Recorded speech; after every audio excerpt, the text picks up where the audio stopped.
In the morning of the 24th February 2022, the Russian army, which had camped across Ukrainian border for months, launched a large-scale special military operation in Ukraine with the broad aim of protecting the people of the Donbas region, who claimed that the Ukrainian government had been harassing them. It was the biggest war in Europe after the Second World War, with the most shocking part being that the opponents, Russia and Ukraine, were former allies in the Soviet Union, and that the countries share a large proportion of history, culture and cooperation, which count centuries prior to Soviet Union collapse in 1990. Today counts more than 2 months after the start of this operation, which saw a number of citizens displaced while others fled to neighboring countries. In an exclusive interview with IGIHE, the ambassador of Russian Federation to Rwanda, Karen Chalian, provides insights on the circumstances under which the operation was launched. Well, you know, I've been in this business since the middle of 1977, and even I and my colleagues were in difficulties to understand what the Ukrainian regime since 2014 has been up to. Why I mentioned 2014, because in February 2014 there was a completely unlawful, illegitimate anti-government coup in Ukraine, which brought to power the very political forces that have now precipitated an armed conflict.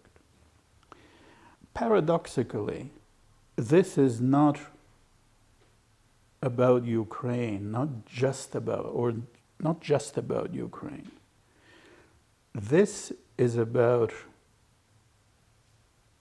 an effort, or I should say the effort, by the collective West, which I believe is led by the United States,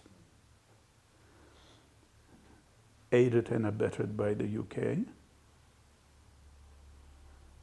to fight Russia politically and militarily again to the last Ukrainian. In this situation, the Ukrainians, in philosophical terms, are not a subject, they are an object. Whatever word you choose, instrument, tool, proxy, any term would fit. And I am amazed at how a leadership, a responsible leadership of a nation of 43 to 45 million people had not only allowed itself to be inveigled into such a scheme, but also had decided for all practical purposes to involve its own people, the whole nation, in political and ideological war against its own brothers. And we are brothers. I sincerely believe that we are one people. You know, interestingly,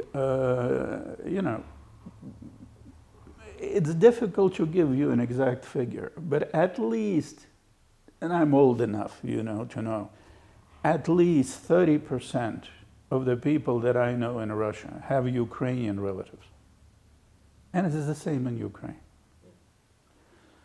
So what those people in Kiev did when they came to power was to move their own country onto a path of, for all practical purposes, civil war.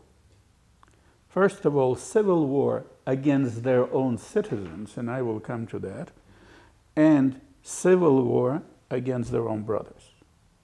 And that's us.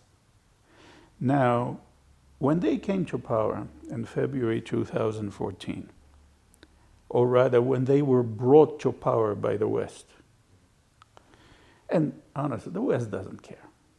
They don't care. They don't care how many Ukrainians get killed. And it's even worse when it comes to Russians. They're extremely happy. The more Russians die, the happier they are.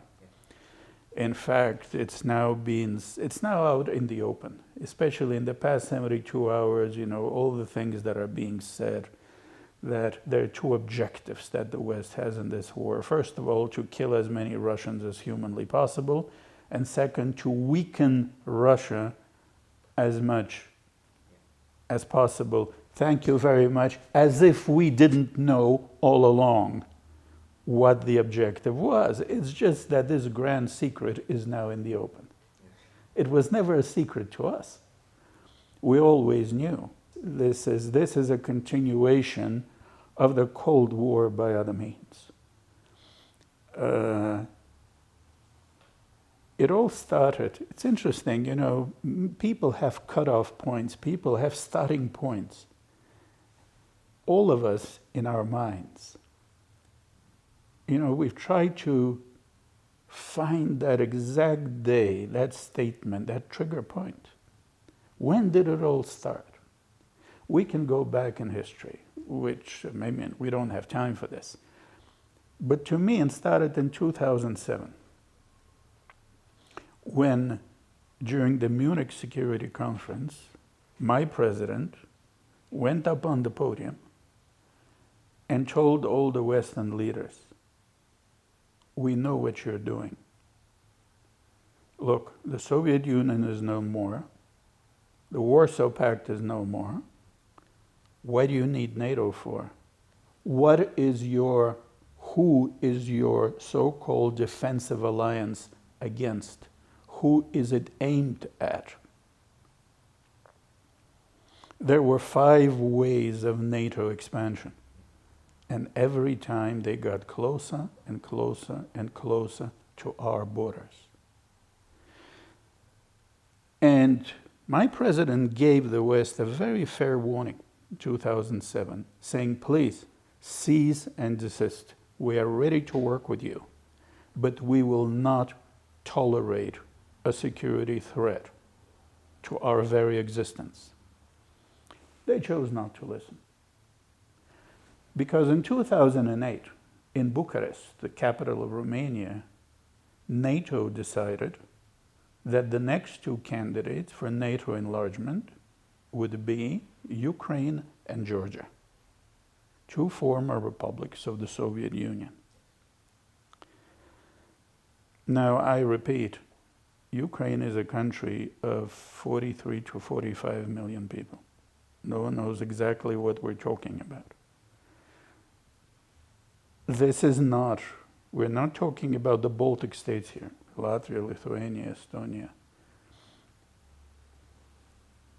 I don't know if you know, I don't know if many people know, if anyone in the audience, that Ukraine possesses the 3rd largest army in Europe. The first army is Russian, the second one is Turkish, the third is Ukraine. And that is, let me preempt a question you might ask later about how we are often asked, why is this taking you so long? That's why. It's the 3rd largest army in Europe, deeply entrenched. For 8 years they had been preparing, since the February 2014 coup, they've been preparing for this eventuality. They've been preparing for war. I'll come to that slightly later. So, 2008, NATO decides they're going to accept Ukraine. Now, what would a responsible government do under these circumstances? Any government. It would start thinking how to take proper precautions. Yes. Because, and I will need to come to this again and again and again, we can tolerate many things in life, both as individuals and as structures and as countries. But one thing none of us should ever tolerate is the existence and the creation of an existential threat from the outside to our security. And I have to underline the word existential. We're not talking about a common garden variety threat. Threats are many. They're minor, they're operational, they're tactical, but strategic, existential. No responsible government would ever allow that to happen. It will take measures. If necessary, it will undertake what is known in the United Nations and in international affairs as preventive deployment. And in fact, what my country has done is it has undertaken action under the provisions of Article 51 on individual and collective self-defense of Chapter 7 of the Charter of the United Nations. And you know what? When we're being told that you shouldn't have worried, you know, this is just talk. No one would have accepted Ukraine. I'm sorry. Responsible governments take decisions based not on the spoken, expressed good intentions of a particular group of people, but only based on their capabilities, on the capabilities that they possess. Because they're good today, they may be bad tomorrow, but the capabilities will remain. So we're all human, and we're all under political and ideological pressures, and Ukraine more than anyone else that I know, because for such a large nation to lose political sovereignty is, to me, it's just unbelievable. I cannot believe this has happened. That they are essentially governed from abroad. And, you know, there's a standing joke these days about my own colleagues when our people were saying, you know, in the past week that if the Ukrainian regime does certain things, then we will attack their decision-making centers. And my colleagues ask each other, decision-making, what has this got to do with Kiev? There's no point in attacking them. They don't decide anything. Since the launch of the special military operation, Western countries have termed it as a war, an unnecessary invasion to conquer Ukraine, and so on. But why does Russia call it a special military operation? We didn't mobilize. Russia is not in a state of mobilization. Our economy, our whole social life has not been militarized. To us, this is not a war. There's slightly over 100,000 military personnel that had gone into Ukraine. That's an expeditionary force. The other side, and you know, like military strategy means you have to have at least a 3-to-1 advantage over the defending side.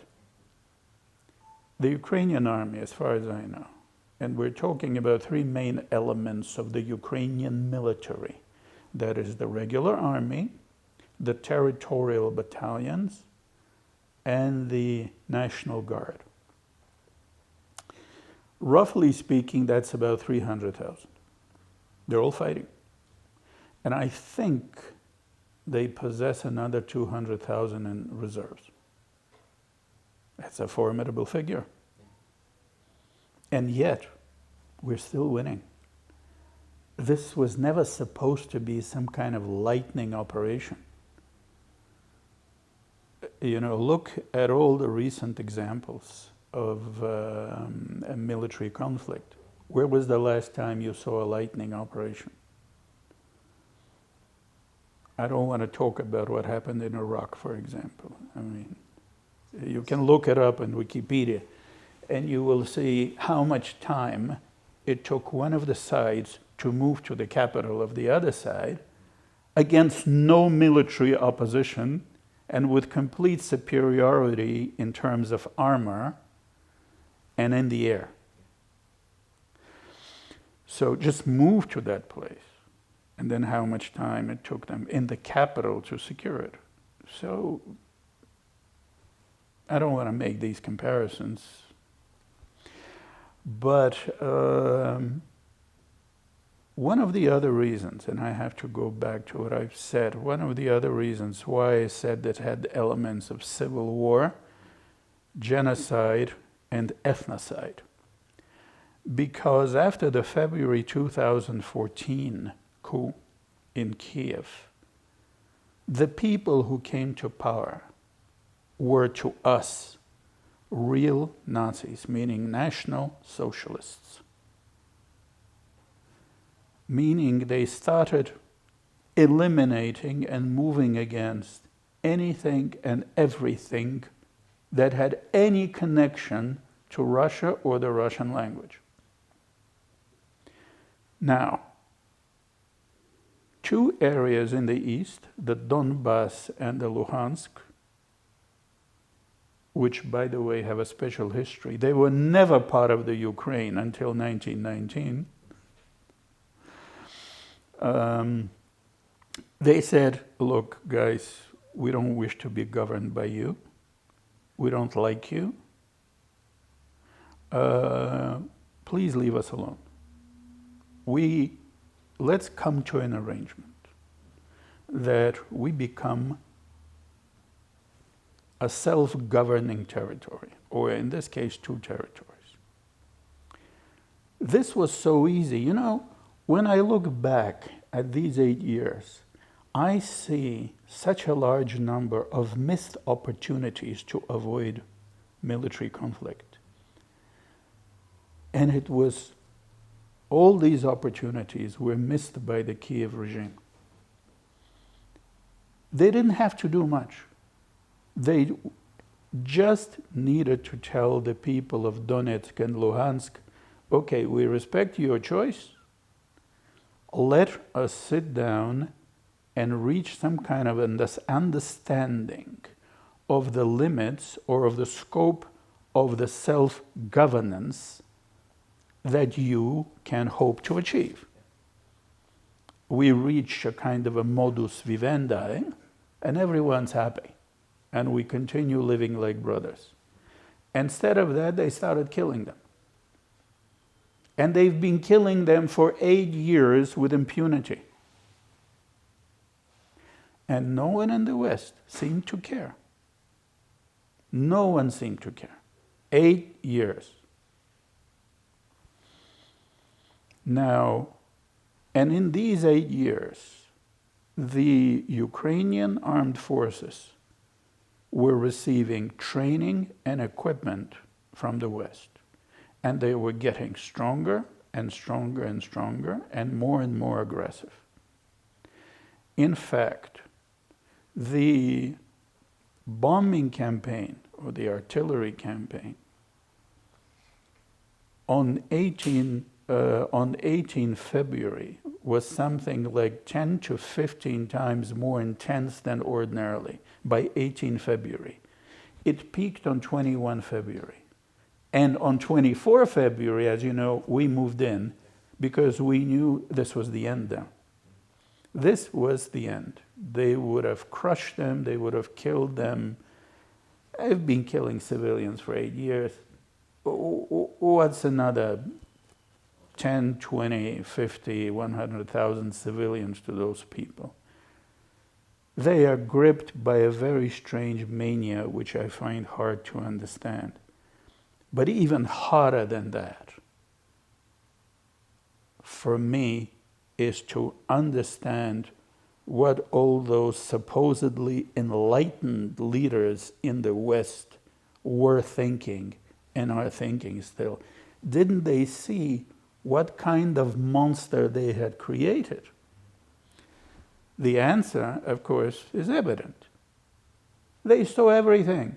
They created that monster. It was intent. It was not an accident. Because that monster was created to attack Russia and anything Russian. That monster was supposed to be a NATO bulwark, a NATO military base on our borders, and I repeat, a permanent existential threat to the security of my own country. We were not ready to tolerate NATO missiles within 5 minutes flying distance of Moscow. Sorry, that's where we take action. If you don't listen, we act. It is that simple. This is not higher mathematical calculus. And we keep telling them this since 2007. Stop, do not move your military alliance closer to our borders. We can be friends, partners, we can reach all kinds of understanding. But do not behave like you have won the Cold War and you want to solidify your victory. And you want to make sure that the Russian bear is dead for all time. That will never happen.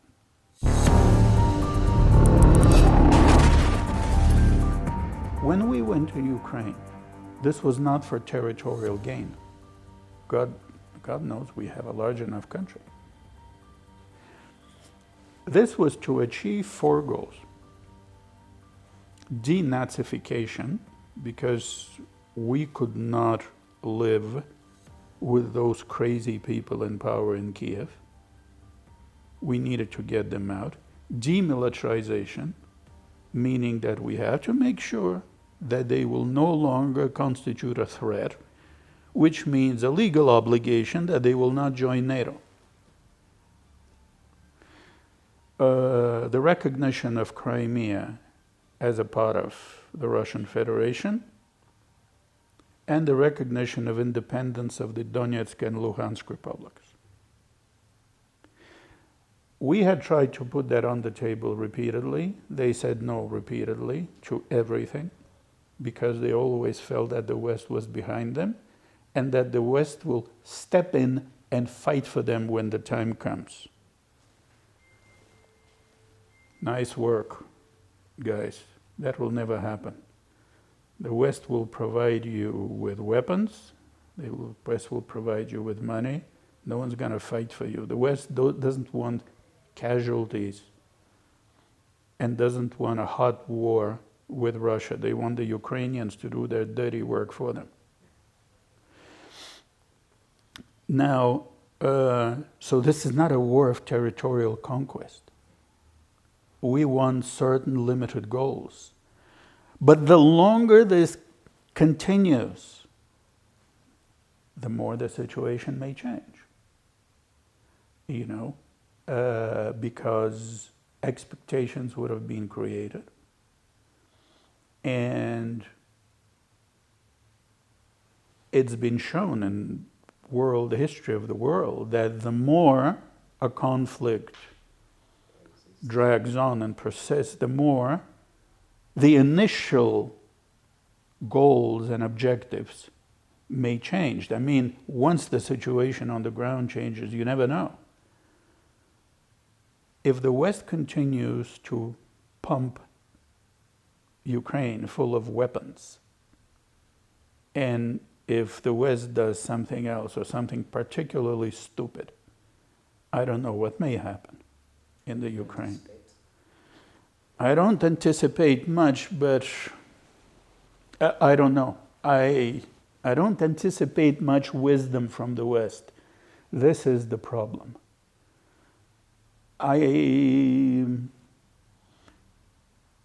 They've become fanatical. It's a group of fanatics, to me, as an individual and as a political scientist and as a historian, as a group of fanatics sitting in Western capitals, thinking about how to do damage to Russia.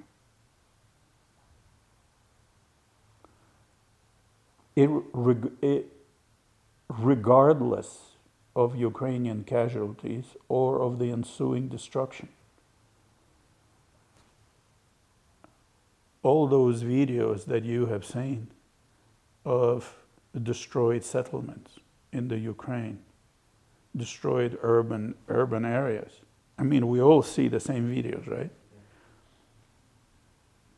What you don't see, what I see, but what you don't see, because we're watching different sources, is how Ukrainian armor and artillery has been deployed in the middle of these urban settlements. They hit us, we hit them, we hit civilians. It's a classic. It is a classic. I saw this when I was a peacekeeper. I saw this so many times. I saw this in the former Yugoslavia. I saw this during the siege of Sarajevo. If you have a multiple rocket launcher, a Grad, a BM-21 or something like this, based right next to a hospital. By the way, all of these hospitals, when you see destroyed schools and kindergartens, and they invite you to cry with them, you have to understand that there are no children in those schools or kindergartens, haven't been for several months now. Because these facilities have large assembly areas. They are now military barracks. A kindergarten is not a kindergarten without children and with soldiers. It's a legitimate military target. Same as a school, same as a hospital.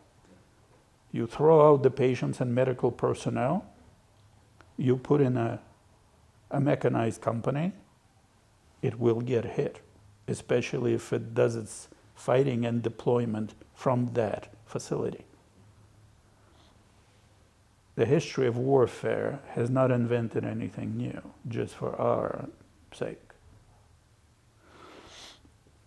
So it's a terrible thing. Urban warfare is a terrible thing, which is, by the way, precluding a possible question from your side, why we left the north of Ukraine. Kiev, Chernigov, Sumy. We went in, then we left because the civilian casualties, two main reasons. The civilian casualties were getting too great because these are urban built-up areas. They were getting too great. And second, we wanted to show goodwill. Because we're negotiating at the same time. First, we negotiated in Minsk. Now we're negotiating in Turkey. Let's hope that something comes out of it. I hope so. So you want to mean it is not a failure for the government to live here? No. Look, given enough, I return to the military aspect of this. This is an expeditionary force. If we mobilize, I can give you another quote from the Bible. The living shall envy the dead. But we haven't. Why should we fight in urban areas? Despite the call for negotiations, it remains challenging to predict when this conflict will come to an end. Here today, we ask the Russian ambassador to Rwanda about his country's stand in this situation. This is the operation in southeast Ukraine, which is already underway. The sealing off of the western part of the Donbas cauldron. And once that happens, I do not believe that the Ukrainian armed forces would be able to relieve that area anymore, to relieve their troops, anymore that they were able to relieve the garrison of Mariupol. We knew from the very beginning, once that city was encircled, that was the end. We knew they would end up fighting in that iron and steel plant, which is impossible to take, and I use the word take loosely because it's a city. You can imagine this was the largest iron and steel plant in Ukraine. and you have a city on the surface, and you have another city, another town down there. There are bunkers for 4,000 people. These were bunkers constructed in the days of the Soviet Union to withstand a Western nuclear strike. So they can sit there forever, at least until they run out of water, food, and ammunition. The interesting part is that they keep saying they have at least 1,000 civilians there. We've been saying for weeks, we are ready to help you remove every single civilian from that place through humanitarian corridors. They don't want to do that because the civilians are the greatest trump card that they have. Because you cannot show them. They protect them. It's a human shield. It's a human shield situation. We keep reaching agreement on humanitarian corridors, raising these flags, as indication that free passage is here, it's waiting, the buses are ready. It's not working. But as another interesting dimension of the situation in the iron and steel plant, we have 2,000 military personnel there, we believe, and there's some indication that there's about 400 foreign fighters there. And that may be one of the reasons they're not giving up. If those foreign fighters surrender, the term foreign fighter is very loose. Who are these people? Are they volunteers? I was going to ask. Are they volunteers? Are they mercenaries? Are they instructors? And that's the most interesting category. They've undertaken in the past weeks at least 3 attempts, 3 very brave attempts, to bring in helicopters from the Azov Sea, from the shore side, into that plant to evacuate whom? People were risking their lives. We took down 3 helicopters. People were risking their lives, some very brave pilots, acting on desperate orders to land there and evacuate certain people. Who are they? Your guess would be as good as mine. But those attempts were suicidal.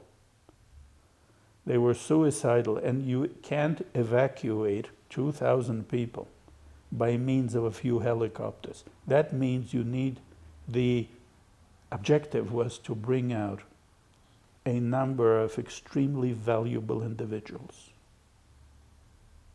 I believe we shot down 3 helicopters, and one managed to get away. There you go.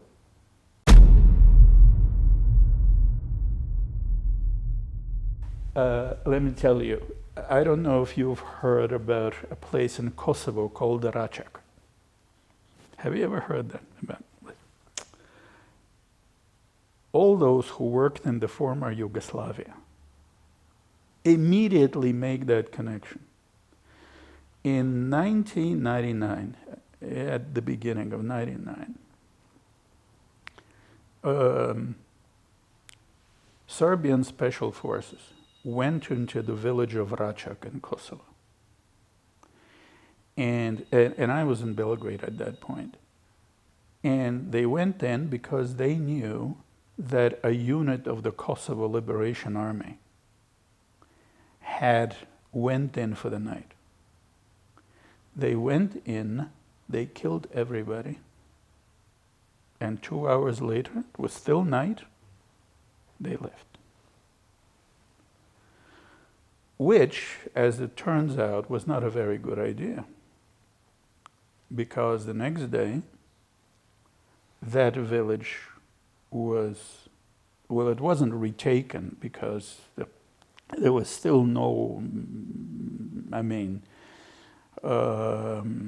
there was still no foreign troops on the ground. But the Albanians went in, the OSCE mission went in, the bodies were redressed.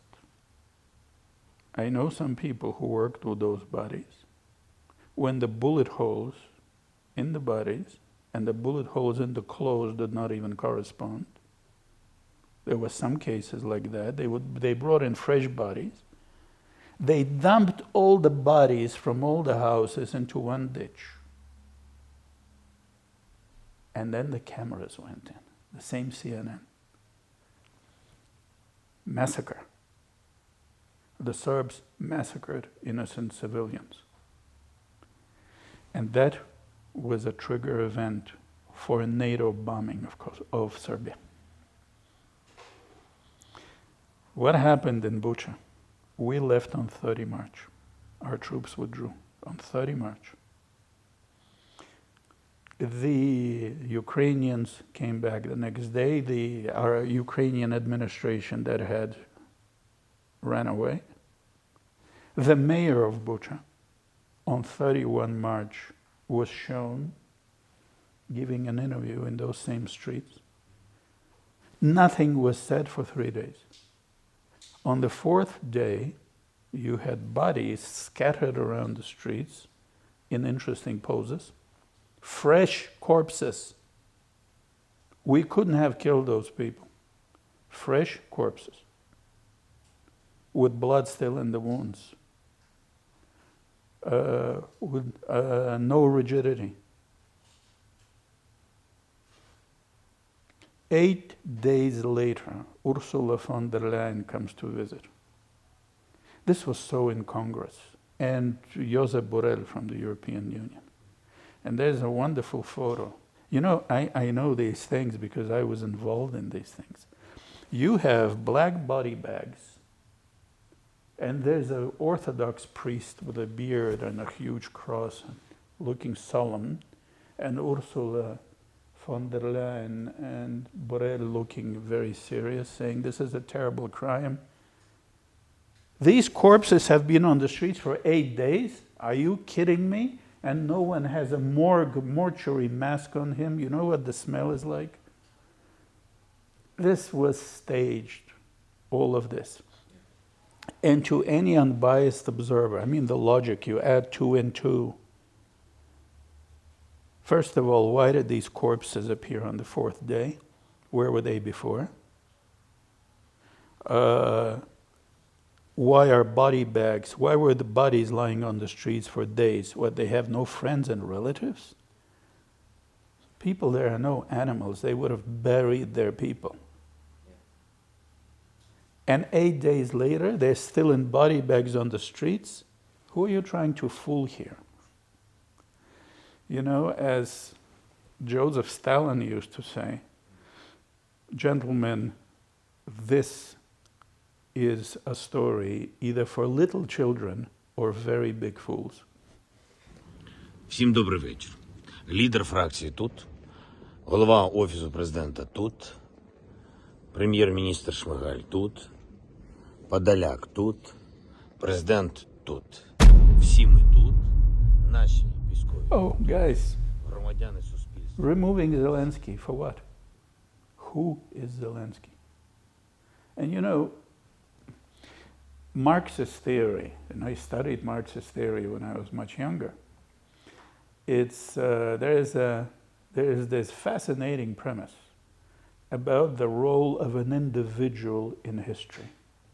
According to Marxian theory, an individual is maybe not nothing, but compared to the action, development of historical forces, he is not something that is a fact of great significance.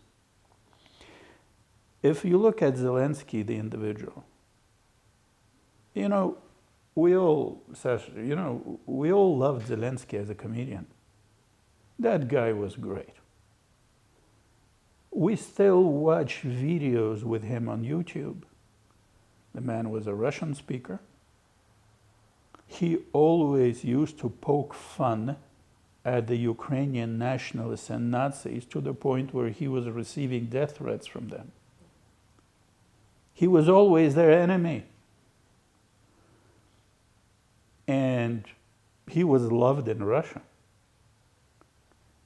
Suddenly, after all these traditional leaders in the Ukraine failed, he is identified by someone.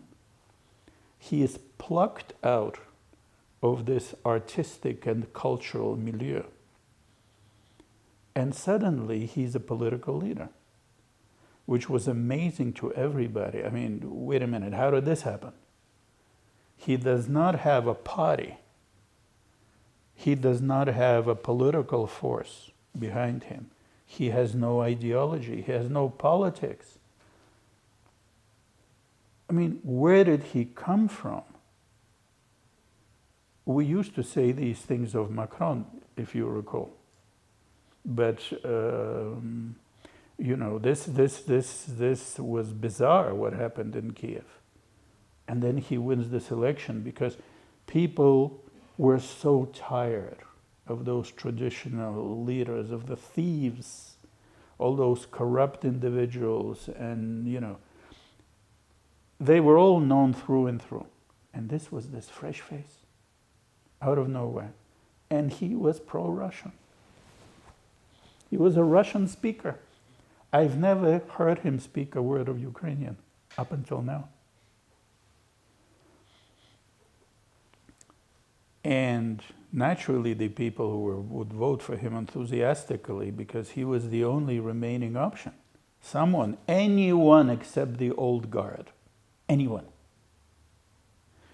So if he leaves tomorrow, you know, he's not in control of events. He is surrounded by several dozen very hard men from the military and security services, both Ukrainian and Western, who are in full control of what he does in all Ukrainian policies. But as a figurehead, he's still very good. That short, heroic figure in a military-style t-shirt, unshaven, looking gaunt and pale. He looks good. Don't forget, he's an artist. He's an actor. He knows how to do these things. He knows how to speak. He knows where to make all the proper pauses in his sentences. But the real people are behind the surface and behind his back and in other European capitals. Not to mention the ones who are across the Atlantic. We will limit Russia's ability to do business in dollars, euros, pounds, and yen. I'm not going to claim to you that this is not unpleasant. It's unpleasant, it's uncomfortable. And a few months from now, I will be able to give you a more definite assessment of how this really, this is all very fresh still. But what constantly amazes me is this never-ending misreading of the Russian psyche by people in the West who should know better. When I read and I listen to all these statements by people who are described as Russia analysts, and you look at their educational qualifications, goodness, a couple of bachelors, a couple of masters, a PhD, speaks Russian, and you think, he's an expert. He's not an expert, he's a clown. He's a clown. I am amazed at the obtuseness and lack of understanding of how Russians react. You put pressure on Russians, they're not going to rebel against the government. They're not going to pour out into the streets and demand the return of McDonald's. They will support the government even more, which is what I told you. The support is actually growing. People are angry. People are also angry because the West is taking them for idiots.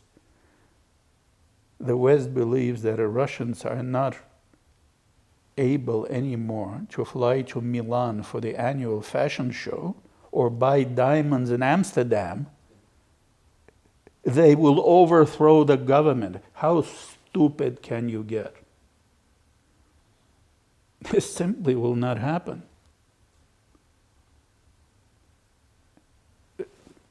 The mood is getting more and more resolute. You're trying to pressure us. You're trying to coerce us. Ain't gonna work. We are going to push on, and we're going to finish what we started. It's very simple. But again, what scares me is the lack of mental, intellectual, and analytical quality in the West among people who should know better. Russians never give in to coercion. It's not in our psyche.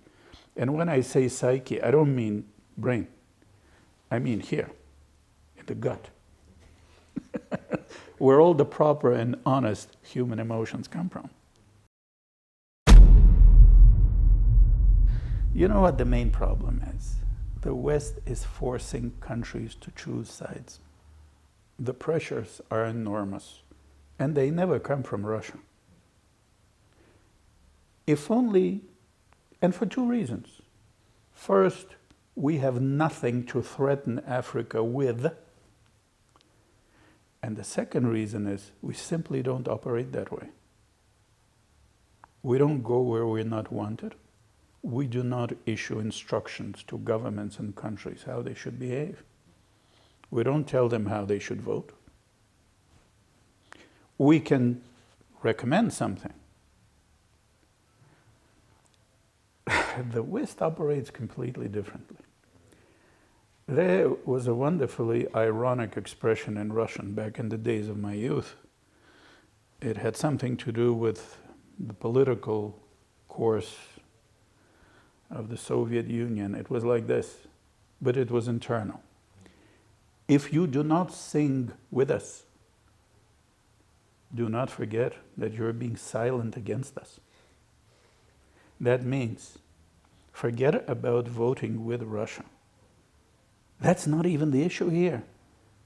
They do not allow anyone to even be neutral. They always want you to pick a side, their side. Neutrality, not just supporting Russia, I mean, that's risky business. Neutrality is, as far as the West is concerned, neutrality is not an option. How to take a stand. You have to be with them publicly. Publicly, officially, openly, emotionally, whatever. This is the problem. They don't allow you to keep your own conscience. How do you get out of this? Yes. As always in life, look, it's the usual. The stronger you are, the more freedom you possess. The stronger you are, the richer you are, the more freedom you have in your actions. It's that simple. Humanity has not invented any other way for the past 5,000 years.